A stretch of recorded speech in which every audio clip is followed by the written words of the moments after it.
फरमाता है ये फिरौन की बीवी आखिरत में इमामुल अंबिया की बीवी बनाई जाएगी।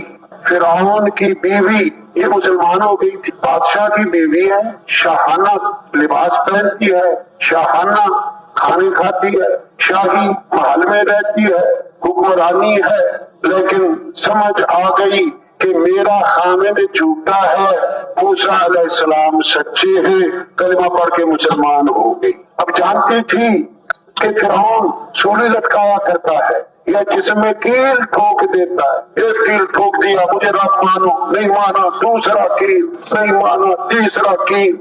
ठोकते तो दूसरे के जिस्म में, ठोकने वाले को क्या पता कि उसमें क्या गुजर रही, वो तो अपनी अकड़ में है। कील ठोकूंगा, या फिर एक हाथ काट दिया, दूसरा पाँव काट दिया दूसरी तरफ वाला, नहीं तो मुझे रब मान। अब ये जानती थी कि इन्हीं अदाबों में से कोई न कोई अदाब मिलेगा, लेकिन जी चाही छोड़ दी। जब समझ आ गई, रब चाही पूरी कर दी, मुसलमान हो गई, इसने सूली लटका दी।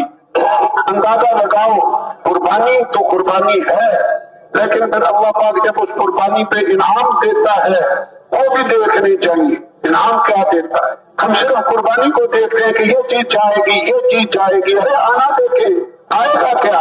अगर जाना ही देखे तो कोई जमींदार बीट ना डाले, कोई ताजर माल ना डाले दुकान में, जाना ही देखे, आना देखना चाहिए। कुल कायनात से ज्यादा खूबसूरत खामिद मिला फिरौन की बीवी को।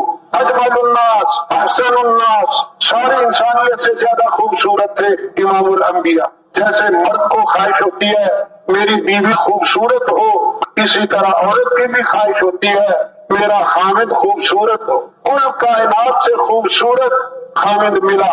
इसी तरह इमामुल अंबिया वाली जन्नत, सुबह सुन रहे थे, औलिया की जन्नत, सहाबा की जन्नत, नबियों की जन्नत, इमामुल अंबिया की जन्नत।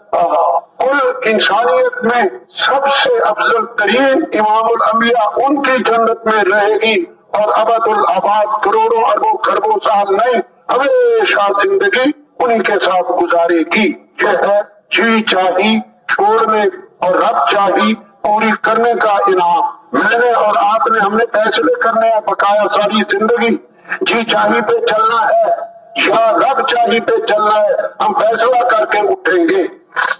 यहूद की ये सिफत कुरान ने बयान की, वो कहते हैं समेअना व असैना, सुन लिया है, मानना नहीं, हमने नाफरमानी की है, हम नाफरमानी करेंगे, नहीं मानना है, सुन लिया बाबा, करना नहीं है। अल्लाह पाक कुरान में कहते हैं अगर वो कहते सुन लिया और इताअत की, ये था बेहतरीन। सुनना और उस पे चलना। मैं आपसे पूछता हूँ, बोल के बताओ, एक आदमी स्टेशन पे जाना है, रास्ता पूछा, रास्ता बताने वाले ने बता दिया, इसने सुन लिया कि यहाँ जाओ, फिर यूं मुड़ना, फिर यूं मुड़ना, फिर यूं मुड़ना, यूं पहुंच जाना। ये सुन लेता है, चलता नहीं है। फैसला कर लिया कि मैंने इस पे चलना नहीं है, वो कितने दिनों में स्टेशन पहुंच जाएगा, बोल के बताओ। साल में, 10 साल?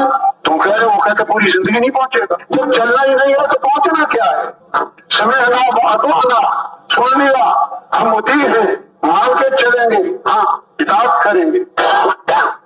जी चाही छोड़ देनी है, रब चाही पूरी कर देनी है। और सुनो, रब चाही पूरी करने वाला इमामुल अंबिया अलैहिस्सलाम मेराज वाली रात गए मस्जिद अक्सा।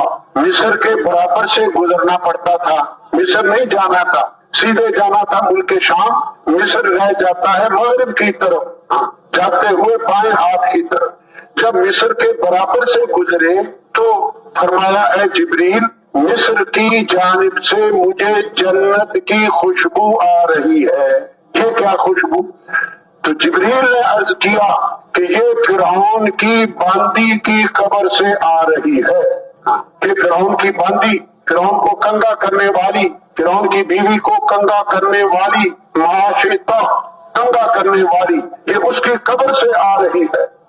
हजारों साल गुजर गए, उसको फौत हुई को हजारों साल, और सैकड़ों मील से अल्लाह ने अपने नबी को उसकी कब्र की खुशबू सुंघा दी। ये है जी चाही छोड़ना, रब चाही पूरी करना।